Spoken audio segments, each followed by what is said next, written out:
Chapter 1. January in Minnesota does not arrive gently. The cold settles deep into the city, tightening streets and tempers alike. Snow dulls sound while amplifying tension, and winter nights feel brittle, as if one wrong movement might cause everything to fracture. It was in that kind of cold that Minneapolis entered one of the most volatile moments in its recent history, when federal immigration enforcement expanded suddenly and aggressively into local neighborhoods. What followed left two people dead and a city questioning how authority could unravel so quickly into tragedy. In early January 2026, federal immigration officers increased operations throughout Minneapolis. Unmarked vehicles moved through residential areas. Plainclothes agents conducted enforcement actions with little coordination with city officials. Residents reported confusion and fear as officers appeared near homes, workplaces, and busy streets. For federal authorities, the operations were described as routine. For those living under them, the lack of visibility and accountability created constant anxiety. Every encounter carried the possibility of misunderstanding, and that uncertainty spread fast. On the night of January 7, that uncertainty turned fatal. Renée Nicole Good was 37 years old, a poet and mother of three who had lived in Minneapolis her entire life. She was sitting inside her car when she encountered federal agents conducting an operation nearby. According to officials, an agent believed she posed an imminent threat and fired in self-defense. Witnesses described something very different. They said her vehicle was blocked and that she appeared frightened and confused. Within seconds, shots were fired. Renée Good was rushed to the hospital, where she was pronounced dead. The reaction was immediate and intense. Vigils formed in freezing streets. Her poetry was read aloud beneath candles flickering in the wind. City leaders demanded answers and questioned why federal officers were operating with so little oversight. Video recorded by bystanders circulated widely, raising further doubt about the official account. Minneapolis officials formally asked federal immigration authorities to suspend operations within city limits. The request was denied. ICE stated the shooting would be reviewed internally and maintained that the agent acted appropriately. No criminal charges were filed. Less than 3 weeks later, the city was still grieving when violence erupted again. On January 24, protests were underway in response to ongoing immigration enforcement. Among those present was Alex Pretti, a 37-year-old intensive care nurse known for staying calm in emergencies. As officers moved through the crowd, confusion escalated. Video shows shouting and the use of pepper spray. Pretti is seen stumbling after being pushed. Moments later, he was shot multiple times by federal agents. Once again, officials stated that the shooting was justified and claimed Pretti posed a threat. As footage spread online, those claims were challenged. Frame-by-frame review showed no visible weapon and no clear aggressive movement. What appeared instead was a chaotic scene where fear overtook judgment. Like the death of Renée Good, no charges followed. 2 killings within 17 days. Both victims American citizens. Both involving the same federal agency. For Minneapolis residents, the pattern was impossible to ignore. Civilian observer groups formed to document immigration operations in real time, believing that visibility might prevent further loss of life. Federal officials criticized the groups, while city leaders defended them. Courts were asked to intervene but offered limited immediate action. For the families of Renée Good and Alex Pretti, the legal arguments mattered little. What remained were unanswered questions and a growing sense that accountability had vanished. These deaths were not hidden. They occurred in public, under cameras, under federal authority, and yet the truth fractured into competing narratives. This series will examine what happened during those January nights. We will reconstruct events, compare official statements with video evidence, and explore how fear, power, and secrecy collided.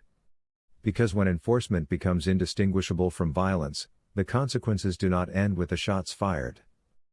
This is AI True Crime, and today, we're examining the murders committed by ICE agents in Minneapolis.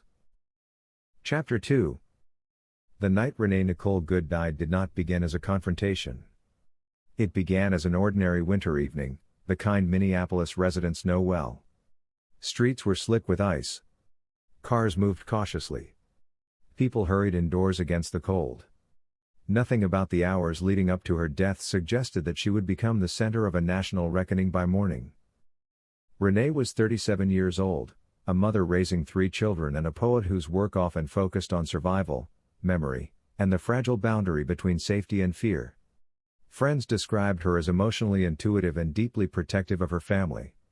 She was not politically active in any organized way, nor was she involved in immigration issues.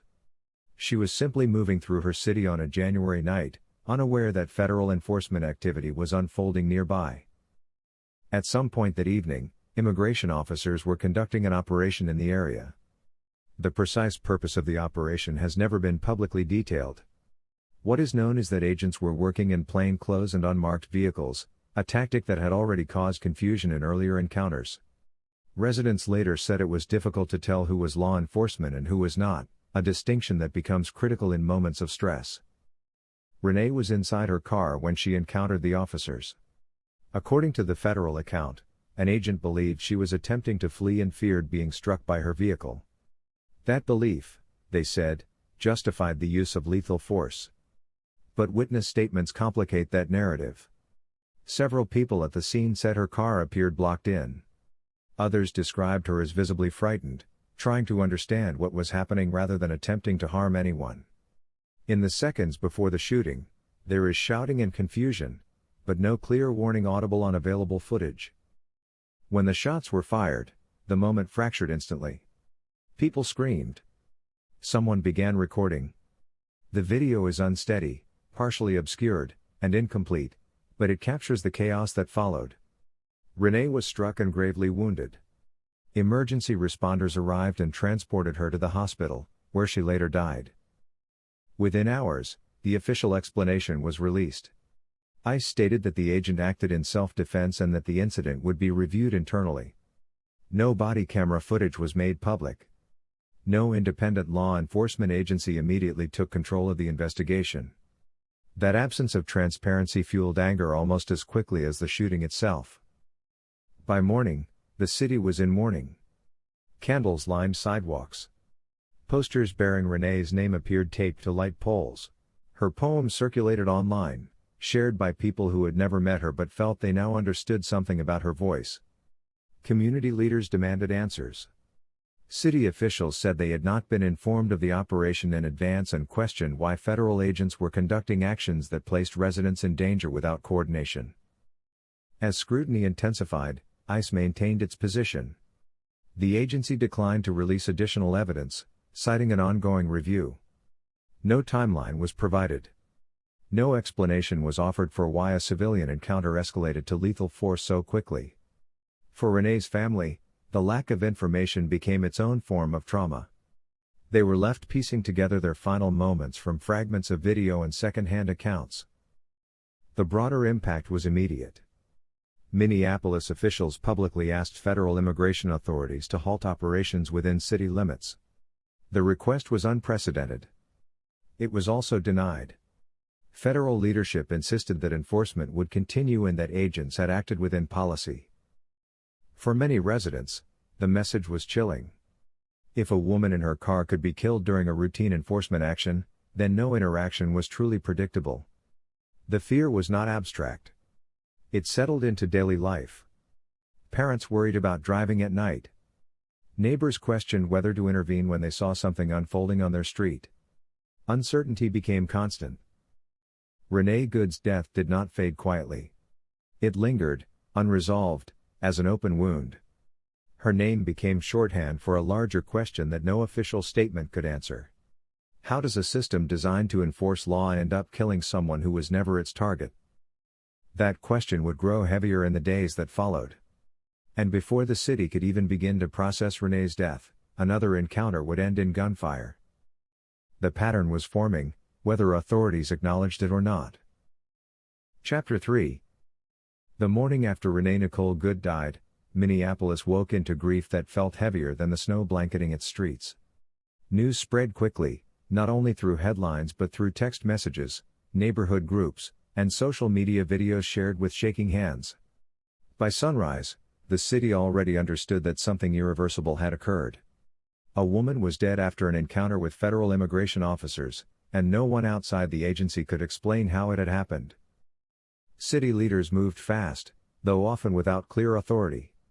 The mayor addressed the public with visible anger and disbelief, stating that local officials had not been informed of the operation that led to the shooting. Members of the city council echoed that concern, questioning how armed federal agents could conduct enforcement actions in residential areas without coordination or oversight. Their statements carried an unusual tone, not cautious or diplomatic, but openly alarmed. Minneapolis had endured trauma before, but this felt different.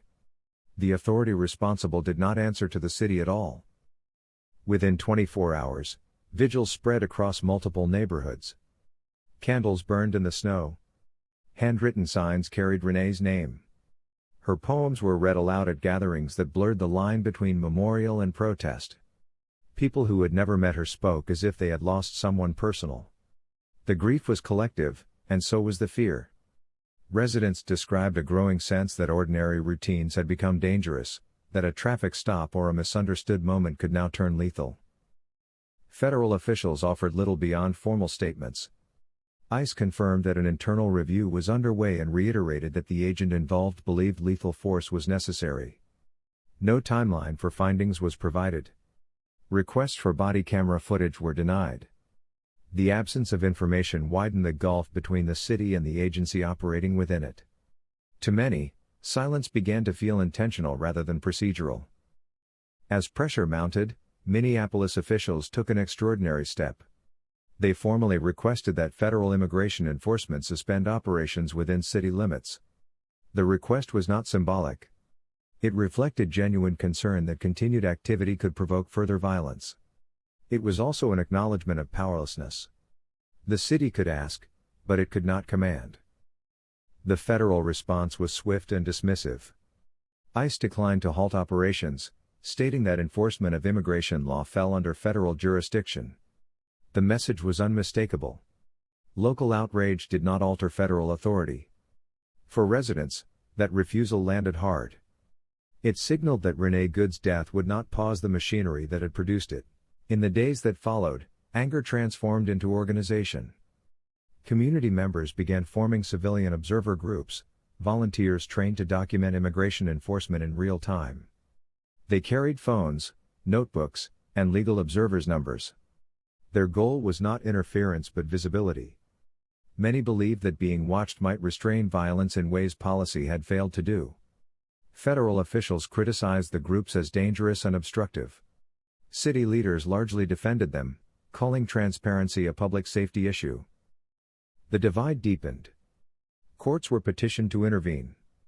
Judges expressed sympathy but offered no immediate restrictions on federal operations. Meanwhile, ICE activity continued, and each reported sighting reignited anxiety.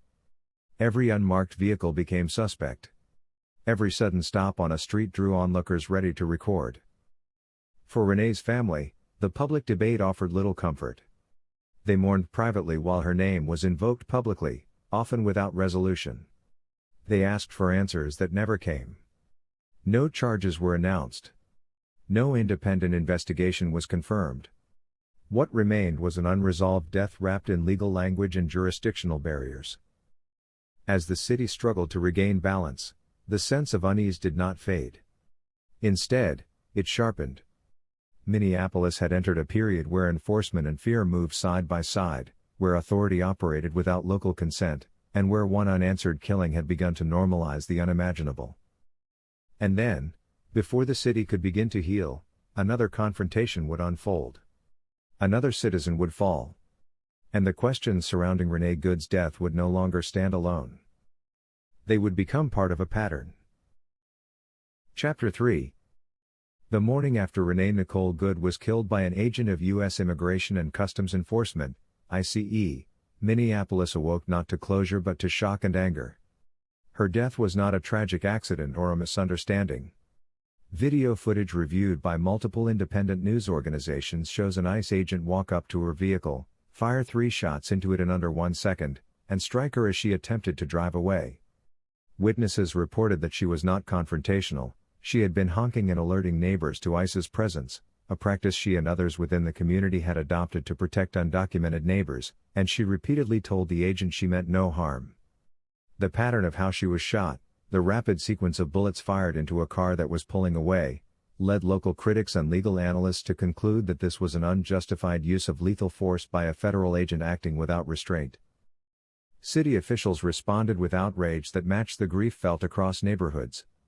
The mayor and city council members demanded accountability, not because a civilian had died, but because she was killed by an ICE agent whose tactics and presence had escalated rather than eased tension.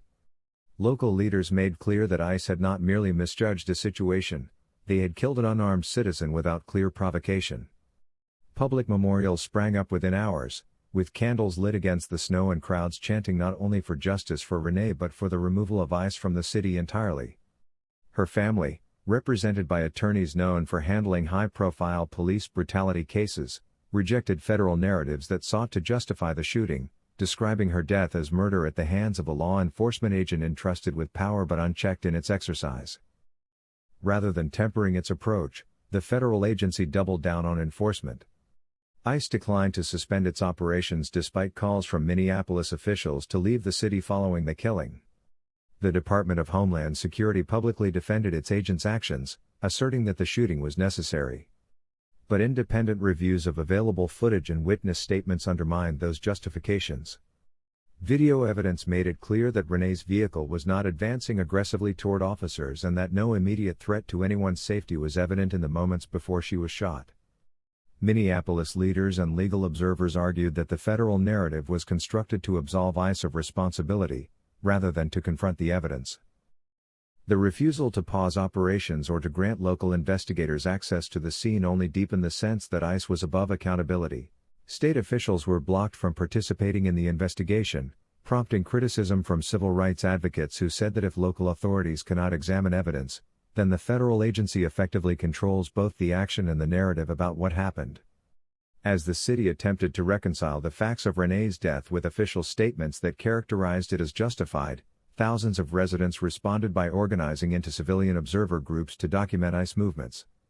These groups did not seek confrontation, they sought accountability and insisted that the federal agent's very presence had created a climate where more deaths were likely unless the cycle of unchallenged force was halted. For many in Minneapolis and across the nation, the term murder was not rhetorical. It reflected a conviction that a federal agent had killed an unarmed woman who posed no imminent threat and that the agency's refusal to acknowledge that fact was part of a broader pattern of violence. Renée's death was not contextualized as a tragedy in isolation. It became emblematic of a larger crisis in which ICE used lethal force without adequate justification, then defended that force while shielding its agents from independent scrutiny. And by the time the city's grief had begun to settle into a relentless determination for justice, the pattern that had claimed Renée's life was already poised to take another. Chapter 4. By the time January 24 arrived, Minneapolis was already living inside unresolved violence. The killing of Renée Nicole Good had not resulted in arrests, independent investigation, or public accountability. Federal immigration enforcement operations continued throughout the city as if her death had changed nothing. Unmarked vehicles still appeared in residential areas, agents still moved through crowds without clear identification, and officials offered only rehearsed statements insisting that internal review was sufficient. For residents, the absence of consequence signaled something dangerous. It told them that the system responsible for killing a civilian had no intention of slowing down. People gathered not simply to oppose immigration enforcement, but to demand justice for Renée Good. Many carried signs bearing her name, others held phones raised high, documenting everything because trust had already collapsed. The mood was tense but deliberate, fueled by grief rather than aggression. Protesters understood that visibility was their only protection. Among those present was Alex Pretti, a 37-year-old intensive care nurse who spent his professional life responding to crisis. Friends later described him as instinctively protective, someone who stepped forward when others were overwhelmed. He was not an organizer, he was there because the killing of Renée Good had disturbed him deeply and because he believed showing up mattered. As federal agents moved into the protest area, the situation deteriorated rapidly. Video from multiple angles shows shouting, confusion, and officers deploying chemical spray into the crowd. People scattered as visibility dropped. In the chaos, Pretti is seen stumbling after being shoved. His hands appear raised as he attempts to regain balance. At no point in available footage is a weapon visible in his possession, nor is there a clear moment in which he advances toward officers in a threatening way. Seconds later, federal agents opened fire. Pretti was struck multiple times and collapsed onto the pavement. The shooting unfolded with extraordinary speed, leaving no visible attempt at de-escalation and no effort to separate him from the crowd before lethal force was used. Witnesses screamed for help. Protesters fled. Medics rushed forward. The violence echoed the earlier killing of Renée Good, not only in outcome but in process, with federal officers controlling the scene and shaping the narrative almost immediately. Official statements followed quickly, asserting that agents had acted in self-defense and that Pretti posed a threat.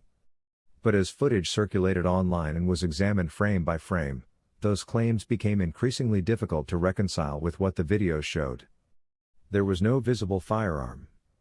No charging motion. No clear act that would reasonably justify deadly force in a crowded public setting. What the recordings reveal instead is confusion compounded by fear, within an environment created by heavily armed agents moving aggressively through civilians at night. For many residents and legal observers, this was not an isolated tragedy. It was the foreseeable result of unchecked authority. The killing of Renée Good had established that ICE agents would face no immediate consequences for lethal force. The killing of Alex Pretti appeared to confirm that nothing had been learned. Once again, no charges were filed. Once again, no independent criminal investigation was announced. Once again, the agency responsible for the death was left to investigate itself. Public response escalated sharply. Protests expanded across the city. Civil rights attorneys publicly described the shooting as unjustified. Community leaders stated that Minneapolis residents were now at risk simply by existing near federal enforcement operations. The word murder began appearing openly in public discourse, not as rhetoric but as a reflection of the evidence people were seeing with their own eyes. An unarmed man had been killed after the city had already warned that federal operations were unsafe. What connected the deaths of Renée Good and Alex Pretti was not coincidence, but continuity. One killing demonstrated that lethal force would be defended. The next showed how quickly that permission translated into repetition. Together, the shootings reshaped the narrative entirely. This was no longer about split-second decisions or individual judgment. It was about an institutional culture that allowed violence without consequence and then framed that violence as necessity.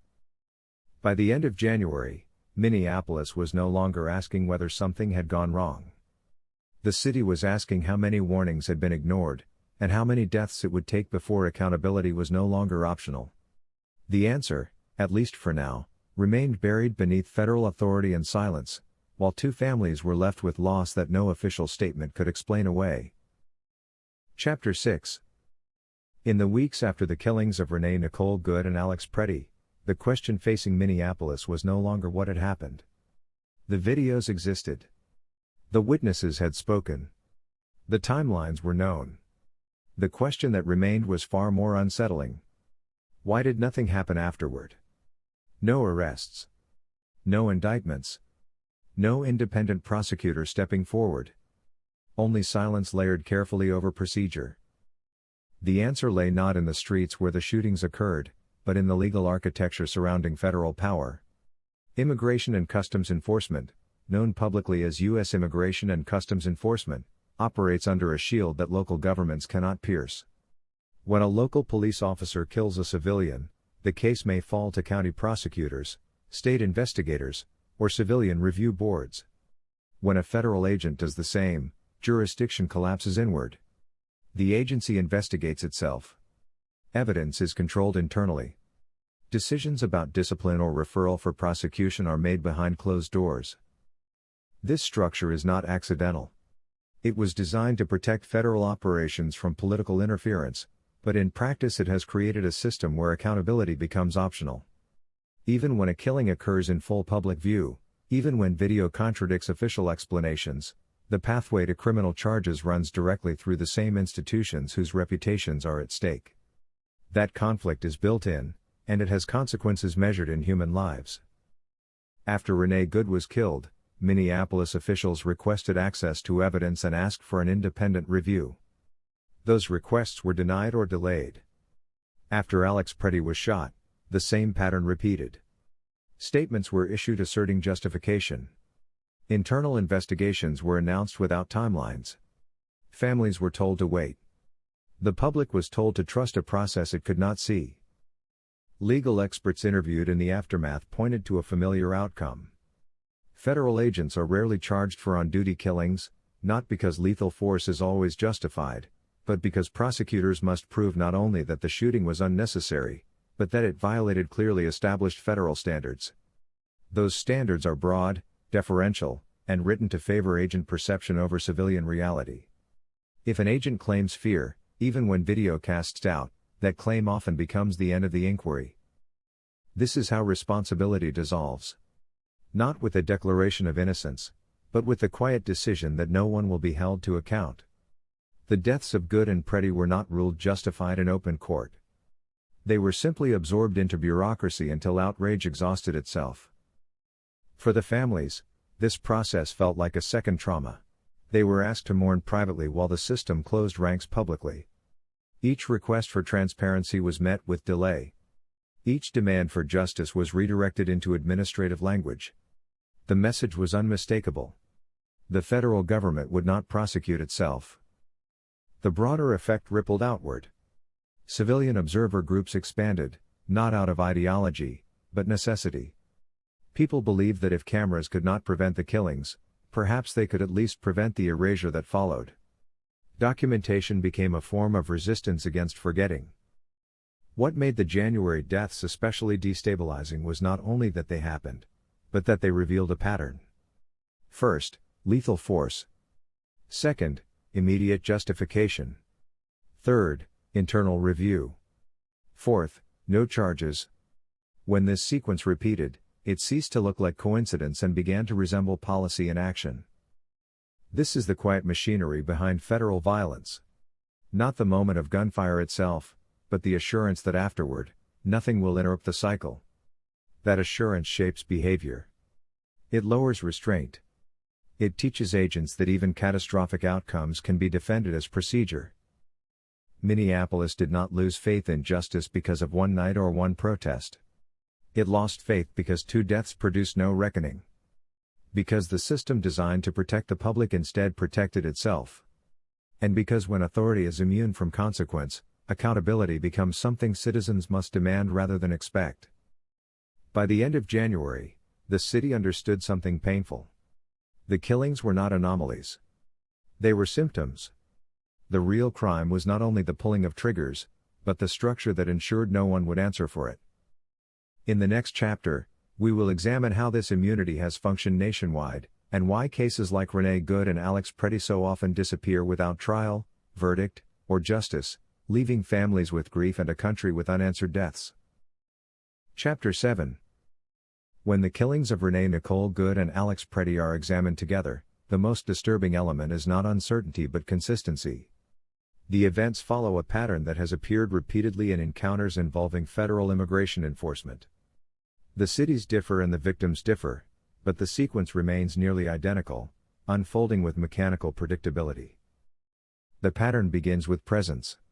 ICE operations are commonly conducted using unmarked vehicles and plainclothes agents. While justified internally as a safety tactic, this approach creates immediate confusion for civilians who cannot clearly identify who is confronting them. In moments of stress, confusion replaces compliance, and ordinary movement is reinterpreted as resistance. That confusion then becomes the foundation for escalation. The second stage is perceived threat. In both Minneapolis killings, agents later stated they feared for their lives. Federal standards require only that the fear be subjectively held, not objectively proven. This distinction is crucial. It allows lethal force to be justified even when video or witness accounts cast doubt. Fear becomes evidence, even when no weapon is present. The third stage is speed. In both cases, gunfire occurred within seconds. There was no visible attempt at de-escalation or retreat. Although federal guidelines encourage restraint, they do not require it. Optional safeguards are easily abandoned under pressure, and their absence carries no consequence. The fourth stage is narrative control. Statements from federal authorities are released quickly, often before footage is reviewed publicly. These early accounts shape media coverage and establish a frame that is difficult to undo. Once the language of justification enters the record, later contradictions rarely change outcomes.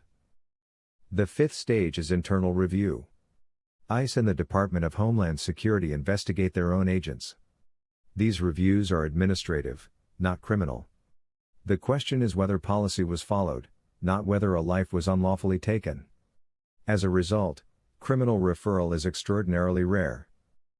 This structure produces jurisdictional paralysis. Local prosecutors lack authority over federal agents. State investigators are denied access. The Department of Justice retains discretion but rarely intervenes. Cases stall, not because facts are unclear, but because responsibility has nowhere to land. Language sustains the system. Victims are labeled suspects. Killings become incidents. Deaths are framed as outcomes rather than decisions. The word murder disappears entirely from official discourse, even when evidence suggests otherwise. Bureaucracy functions as insulation. What makes Minneapolis especially revealing is the timing. Renée Good was killed, and no consequences followed. Operations continued unchanged. 17 days later, Alex Pretti was killed under similar claims of perceived threat. The lesson was unmistakable. The first death carried no cost, so the second became possible. This is how institutional behavior forms. Not through directives, but through results. When lethal force produces no accountability, restraint erodes. Agents learn what the system will defend. Civilian death becomes absorbable. Families are pushed toward civil lawsuits because criminal court is closed to them. Settlements replace verdicts. Harm may be acknowledged financially, but responsibility is never named. Justice becomes transactional rather than moral. The deaths of Renée Good and Alex Pretti did not occur in isolation. They fit a national structure in which immigration enforcement operates with weapons, secrecy, and immunity. What happened in Minneapolis was not unique. It was simply visible. And once a pattern is visible, it cannot be unseen. Chapter 8. After the shootings, the path available to the families of Renée Nicole Good and Alex Pretti did not lead to criminal court. That door was never opened. With federal prosecutors declining to bring charges and no independent authority able to compel an investigation, the only remaining option was civil litigation. It is a route that appears to offer justice but rarely delivers accountability. Civil lawsuits do not determine guilt. They do not assign criminal responsibility. Instead, they measure harm in dollars. Pain becomes damages. Death becomes liability. The question shifts from who committed a crime to how much the government is willing to pay to make the case disappear. For grieving families, this transformation can feel like a second loss, one that reduces a human life to a settlement figure. Attorneys familiar with federal use of force cases describe a predictable process. Lawsuits are filed alleging wrongful death and civil rights violations. The government responds with motions to dismiss, invoking qualified immunity, federal supremacy, and national security interests. Proceedings drag on for months or years. Evidence is sealed. Discovery is limited. Much of what families want most, a clear explanation of why their loved one was killed, remains inaccessible. When cases do proceed, they often end quietly. Settlements are reached without admission of wrongdoing. Non-disclosure agreements prevent families from speaking publicly about details. Official statements express sympathy without responsibility. The public learns that money changed hands, but not what evidence compelled it. The system resolves conflict while preserving silence. This approach serves institutional stability rather than truth. Paying settlements allows agencies to avoid precedent. A court ruling declaring a killing unlawful would carry consequences far beyond a single case. It would force policy review. It would invite future prosecution. Settlements prevent that chain reaction. They contain damage instead of correcting behavior. For the families, the pressure is immense. Lawsuits are expensive and emotionally exhausting. Many are forced to choose between continuing a fight with no guarantee of outcome or accepting compensation that at least secures financial stability. The choice is framed as closure, but closure rarely follows. Money does not explain why someone was shot. It only confirms that something went wrong.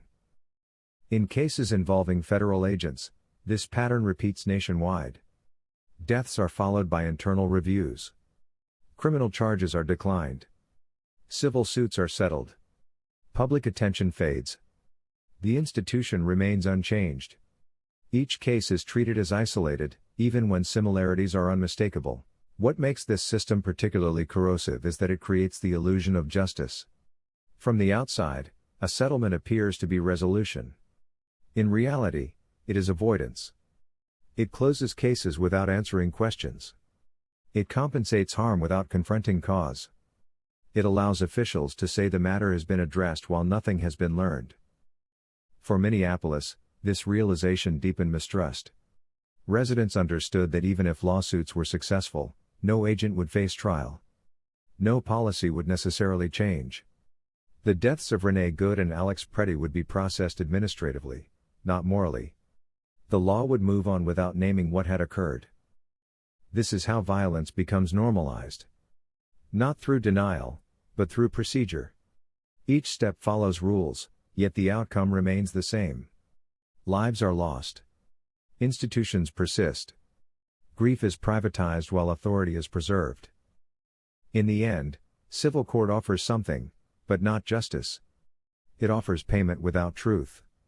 Resolution without reckoning. And for families who want answers more than money, it is a hollow substitute. Chapter 9. Long before investigations conclude and long before courts decide anything at all, the outcome of cases like the killings of Renée Nicole Good and Alex Pretti is shaped by language. Words are chosen quickly and deliberately, not to explain what happened, but to control how it will be remembered. In the hours after each death, official statements did not focus on the person who was killed. They focused on the institution that had done the killing. The first word that appears is incident. The term is neutral by design. It carries no moral weight. An incident can be accidental or unavoidable.